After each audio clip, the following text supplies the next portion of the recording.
Selanjutnya bagian ini akan bahas tentang tipe sampling non probabilitas atau non probability sampling. Sebelumnya kita sudah membahas tentang apa itu populasi, sampel, probability sampling. Probability sampling itu dengan karakteristik pengambilan sampel yang peluang dipilihnya sampel itu diketahui, ya. Jadi probabilitasnya diketahui, ya. Nah, sedangkan kalau misalnya kita tidak mengetahui kemungkinan atau tidak bisa menentukan kemungkinan atau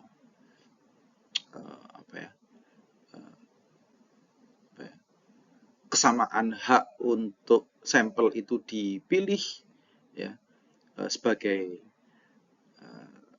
sampling kita, ya maka kita menggunakan namanya non probability, gitu ya. Jadi secara sederhana probability itu kemungkinannya diketahui, ya, atau probabilitasnya diketahui, kemungkinan untuk dipilih itu diketahui. Tapi kalau non probability kemungkinan untuk dipilihnya tidak diketahui, gitu ya. Nah, kenapa kok kemungkinan dipilih sebagai sampel itu tidak diketahui?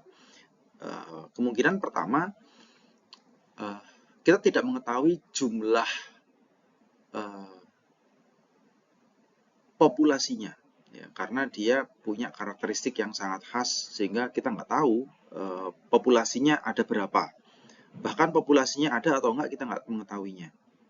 Ya, sedangkan kalau probability sampling kita paham populasinya berapa, daftar namanya ada, jumlahnya diketahui, ya, kita untuk mengambilnya bisa tentukan peluang itu, ya. Sedangkan kalau non probability peluangnya tidak diketahui karena jumlah orangnya atau jumlah populasinya tidak kita ketahui, ya. Di non probability sampling ini ada beberapa teknik.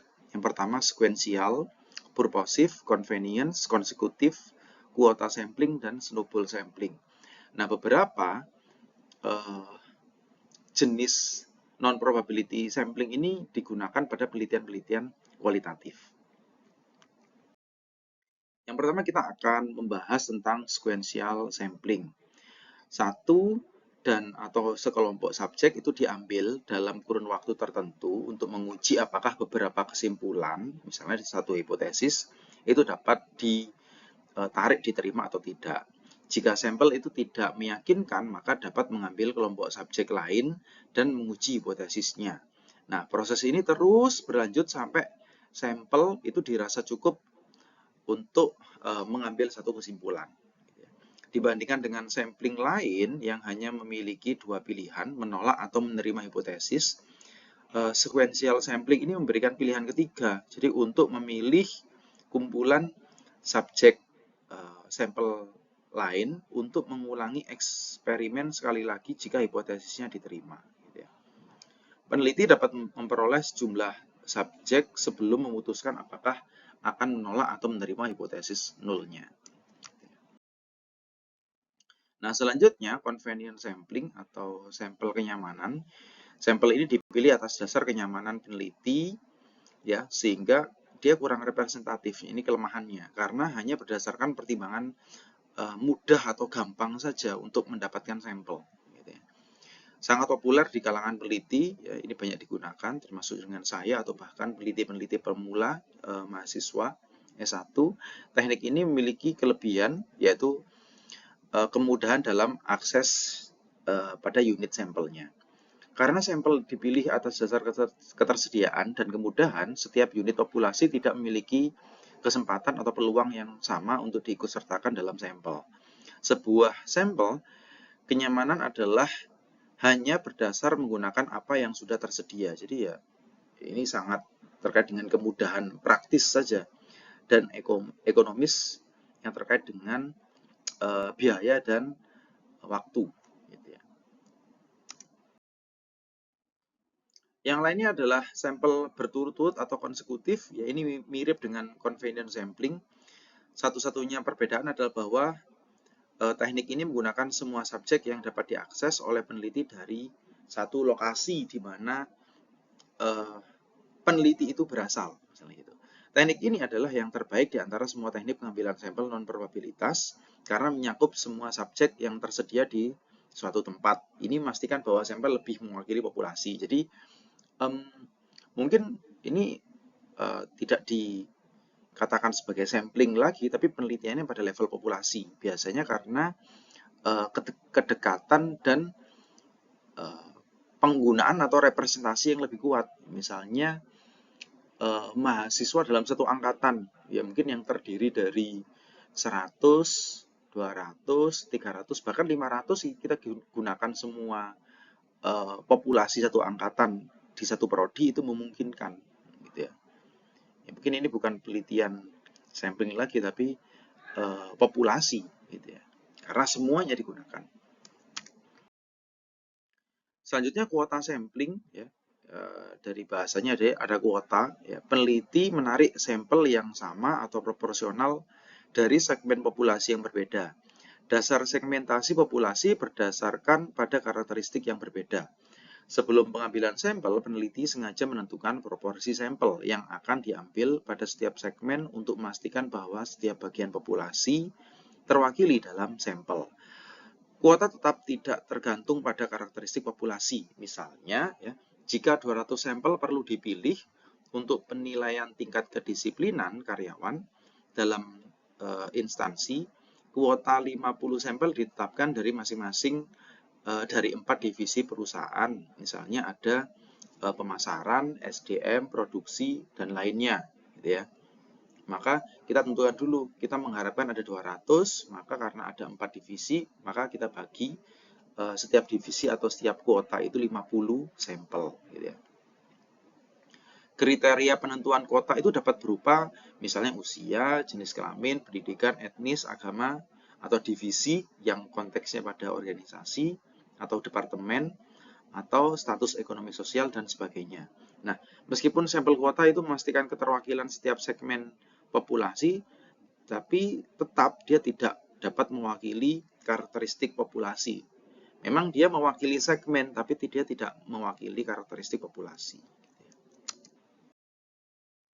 Nah, selanjutnya itu ada purposif, yaitu sampelnya bertujuan. Sampel ini dipilih untuk tujuan tertentu, jadi ada tujuan khas atau tujuan unik yang sudah ditetapkan. Subjek yang relevan, ya, untuk masalah penelitian yang diselidiki dipilih dalam jumlah besar dalam sampel dibandingkan dengan subjek lain dalam elemen populasi. Terkadang sulit untuk menentukan jumlah populasi atau tidak mungkin diketahui sehingga peneliti perlu melakukan interview pada kelompok sasaran dimanapun mereka tersedia. Contohnya misalnya peneliti ingin mengetahui sikap mahasiswa pengguna zat adiktif ganja misalnya terhadap masalah akademik. Nah, kasus ini kan sulit untuk menentukan atau mengidentifikasi besaran populasinya, ada atau enggak, gitu ya. Kalaupun ada, kita nggak tahu jumlahnya berapa, sehingga peneliti dapat memilih kelompok mahasiswa tersebut yang mudah tersedia untuk penelitian. Ya. Misalnya yang berada di pusat rehabilitasi, ya, karena ada statusnya sebagai mahasiswa, misalnya begitu. Sampel purposif disebut juga judgmental sampling karena subjektivitas dalam pengambilan sampel. Peneliti tidak dapat mengklaim bahwa sampel yang diperoleh itu lebih representatif. Selanjutnya ada snowball atau ya seperti namanya dia menggelinding seperti bola salju. Dia diambil secara berantai. Subjek pertama diidentifikasi berdasarkan masalah riset yang diselidiki. Jadi subjek pertama itu bisa menggunakan purposif tadi sesuai dengan karakteristik partisipan. Subjek pertama diminta untuk mengidentifikasi subjek potensial yang selanjutnya yang kita anggap sebagai calon partisipan kedua atau dia bisa dikatakan sebagai rekannya ya, yang mereka kenal gitu ya. Dalam sampel yang sesuai dengan kriteria penelitian dan itu tersedia yang menjadi bagian dari penelitian. Ya. Jadi juga dikenal sebagai chain sampling. Jadi partisipan pertama ini memberikan rekomendasi untuk sebaiknya kamu pergi ke seseorang ini. Ya. Beliau sudah saya informasikan sebelumnya. Jadi nanti kakak tinggal meminta kesediaannya apakah dia berkenan atau tidak. Gitu ya. Atau kalau misalnya Mbak nanti ditolak oleh orang ini, saya rekomendasikan orang yang lain. Nah, gitu ya. Jadi orang kedua, orang ketiga itu adalah rekomendasi dari orang pertama. Gitu. Dan terus sampai kemudian tercapai jumlah sampel yang kita tentukan atau yang kita harapkan. Digunakan ketika situasi di mana sulit untuk melacak populasi seperti orang yang tidak hadir. Misalnya kita sudah tentukan orangnya, tapi karena karakteristiknya khas, kita tidak bisa capai itu. Gitu ya. Tadi misalnya seseorang yang membolos atau pengguna narkoba, penjahat dan segala macam, itu kan sulit untuk kita mencapai itu. Biasanya digunakan ketika ukuran populasinya sangat kecil, umumnya dilakukan oleh wartawan untuk mengidentifikasi topik spesifik, misalnya terorisme, penjahat, dan segala macam. Atau bahkan ini terkait dengan kelompok kelompok-kelompok yang termarginalkan, gitu ya, yang kita capai itu pada kelompok-kelompok yang kecil, gitu ya, untuk mengungkapkan beberapa fakta yang tidak diketahui oleh masyarakat. Gitu ya. Nah, pertimbangannya untuk memilih sampling non-probabilitas ya bermaksud untuk melakukan studi eksplorasi, ya, studi percontohan atau studi untuk penelitian kualitatif, ya, maka menggunakan non-probabilitas, dan kita bisa menggunakan lebih dari satu teknik untuk mendapatkan sampel atau partisipan. Ya. Pengambilan sampel aja tidak dimungkinkan karena besaran populasi yang tidak diketahui. Selanjutnya tidak diperlukan untuk menggeneralisasi temuan ke level populasi, ya, karena tadi bagaimana kita menggeneralisasi ke level populasi kalau misalnya populasinya saja jumlahnya tidak diketahui, ya maka kemudian penelitian kita hanya pada level sampel saja. Lalu untuk menunjukkan bahwa karakteristik tertentu ada dalam populasi yang diminati. Selanjutnya, peneliti memiliki keterbatasan yang terkait dengan anggaran, sumber daya, dan waktu, karena kemungkinan ini akan mengambil sebagian besar waktu dan sumber daya. Terima kasih, kita bisa diskusikan di kolom komentar.